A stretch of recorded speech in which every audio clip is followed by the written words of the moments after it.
Hi guys, welcome back to our channel. Now, there's this clip that is going on around and it is trending of a lady who is saying that her husband disappeared and he was working under the Ministry of ICT. Now, I want us to listen to this story because at the end, make sure you listen at the end. The end there is a plot twist. Let us listen to what she is saying. Alright guys, I've posted his picture here and his name was, I remember was Isaac. He was working with Ministry of ICT. And Isaac and I think we were fiancés because we were not officially married, but he had gone to visit my parents. You know that we call the first visit. So we started staying together, but cutting the long story short, we had given ourselves a break to see if some things can change. So my parents were aware, his parents were aware, he was aware that we were in a break in our relationship because of some issues that I'm not going to talk about. So time had passed, but we were always communicating, and he was telling me things are going great, I'm improving, things will be okay, please be patient, please wait for me, I'll be fine. And I said, cool, that's fine. I kept my hopes high. So that's when we were entering the nomination time. So the nomination time, the only call that I last got from him is that day Bobi Wine was going for nomination, and he was using the Chisasi Ntinda to the EC grounds, Nakawa, those ends, I don't know, but he was using my lot. So when he got to know that Bobi Wine is using our lot, and you know how everything was, the canes, the what, the violence, he said, please, he called me and said, hey, how are you? I've just been told that Bobi Wine is going to use your lot where you stay. Please stay indoors, don't just move out. I said, okay, cool. I'm not also a kind of person who likes being in lollies, so I'm safe, I'm inside. He said, okay, good, I trust you on that.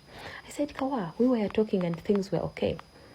So that's the last call that I had from him. If I remember very well, it was like around like 21st or 22nd November. So time goes, like after 2 to 3 weeks, his mother calls me. I was like, hi, how are you? I've taken time minus hearing from your friend. Is everything okay? His numbers have been off for the past 2 to 3 weeks. She's like, please help me, my daughter. You're the only person I know that can quickly reach him. I said, oh, okay, I'll get... I hadn't noticed it, that his numbers have been off. I thought he was just quiet. Let me try. She said, okay, please, can I get back to you like in an hour or two?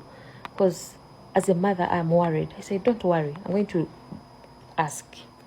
So, probably like that afternoon, I was heading to town, going to drop a certain document at KCCA office in town. So I sloped to Jubilee House, entered Ministry of ICT, and when I got inside like this, and our friends were like, oh, Sarah, you're here. We are looking for him, and we can't find him. I'm like, what do you mean? They're like, thank God you're here. Yes, one of the friends was like, yes, I know you guys separated, but you could help us. We actually wanted to call you and ask you if you know his whereabouts, because it's been 2 to 3 weeks. We've not been seeing this guy at work, and it had started worrying us. I was like, are you sure? They're like, yeah. I'm like, okay. So you guys don't know where he is, and his mother just called me and said 2 to 3 weeks he hasn't heard from the son. So that's why I was like, let me pass by the office. Maybe he's not talking to me, but he's reporting to work. They're like, no, we're also looking for him. I'm like, okay. So one of the friends said, I think we need to go and check where he was staying. I said, okay, because now the mother is waiting for me to give her feedback. So that's how I got involved again. So we go where he was staying. Reaching there, asking the guys around. Everyone was like, he just left and told us where he has gone to work. He's not going to be picking calls. Then you ask the other one will be like, it's been a week or two when I last saw him. Then you ask the other one will also give you a different story. Now we got worried. So I called the mom. I tell her, is this and this I have found out, but I don't know how true it is. As a mother, she was very concerned. She said, you know what? I'm getting on the next bus. I'm coming to see where my son is. I'm very worried and I'm getting sleepless nights. I said, cool, mama, you can come. This is an old lady who is like probably in her 70s. She gets on bus from the village to Kampala. I welcome her myself. I put her in my house, give her breakfast. Then we go to move. We go back to the same spot where he was staying. Because I used to go and check on him as someone I knew. And we did not separate in bad ways. We had just given each other a break because of some small reason. Now I used to know where he stays because I used to go and check on him and see if that we were talking about had changed. Okay, so I knew where he stayed. So we were not enemies at all. So I took the mother Very there. We unfortunate. asked, they tell us the same thing. Meanwhile, the mother is also making phone calls to the relatives, the concerned people, to help. So they're like, maybe we could go and check where he used to stay before I met him. So he was studying from KIU, and he used to hang out from Chivuli. It is the other side. So we go Chivuli. We ask. They're like, we last saw him 2 weeks ago. I last saw him 3 weeks ago. So you know how people can be guessing. Of course, there are those who would lie us. And then we move there like, no, he's not the one. We go to the UKIU. Now, remember now, the mother coming, waiting for her, taking her. 3 to 4 days are passing. Before you know it, a week has gone. They said, you know what? Now this is a police case. So we go open up a case from Chila Road Police Station. They give us a case. Now the police is involved because now a week has passed. Now we're in the 4th week. So a week has passed. Chila Road Police Station is involved. They assign us a police person who's going to help us. They come. They get people from where he was staying to interrogate them, of course. So they get whatever information they got, and they put those people in custody. So we continue the hunt. Of course, the mom is old. She's in Kampala. She can't manage. She decides to go back home as we continue the hunt and give her whatever is happening. They're also not resting. They're calling everyone. Quite interesting. So the mother agrees to go back home and settle for a few days as we search and give her information back. So now it gets to a point where the police has to trace the surveillance cameras through the surveillance cameras of whatever may have happened between this day and this day on that road. Was there an accident? Was there a fight? You know how the police can investigate. So they traced the cameras like there was no accident. There's nothing that happened on that road because it was those ends of Chiwatole Road, those ends. Okay? So they say, the police brings a suggestion like, we need to go and check out to these government mortuaries. Maybe he would have been knocked by a car and they brought in maybe a dead person or something. So we need to go and ask if there was something, a dead body they brought in with such a description that matches. So they start even sending us videos of anything they would have found out. I'm like, no, this is not matching.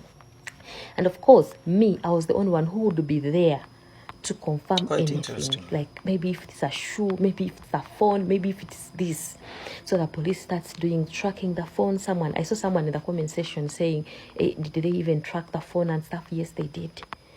We got the prints from MTN, we got the prints from Airtel. Nothing. They called those people, they tried to interrogate them, nothing. So we go to Mulago Mortuary, and they showed us the people that had come in during that time. And they requested us that the mother, who is the immediate DNA donor, to take a DNA test so that they can also test the other ones and see if they coordinate. Unfortunate. And of course, the Mukade coming from the village, you have to send her transport and stuff. She comes back to Kampala and we take a DNA. Being a government laboratory, it takes good time. But now because they found it was urgent, this is a government person working for the government, so they made it fast for us. I really thank them for that. So I had a friend, his friend, he was called Dalaus. He was very helpful in everything. He was really very helpful. I applaud him for that. He was with me. The two of us were chasing this. Meanwhile, none of their relatives would maybe get to us, maybe be with us in this. It was us, me, the Laos, and the parents that were communicating here and there. Now, a lot of you are saying that they saw this man in Dubai, UAE. Look at all those comments. Now, you have heard it. If you are there, maybe unajua huyu mtu. You can comment on the comment section na utuambie location yake. But more so, we really hope that atapatikana, he is going to be found akiwa safe and sound. Make sure you subscribe to this channel because this is where we bring you all the latest trending topics that are trending. I'll see you in the next video.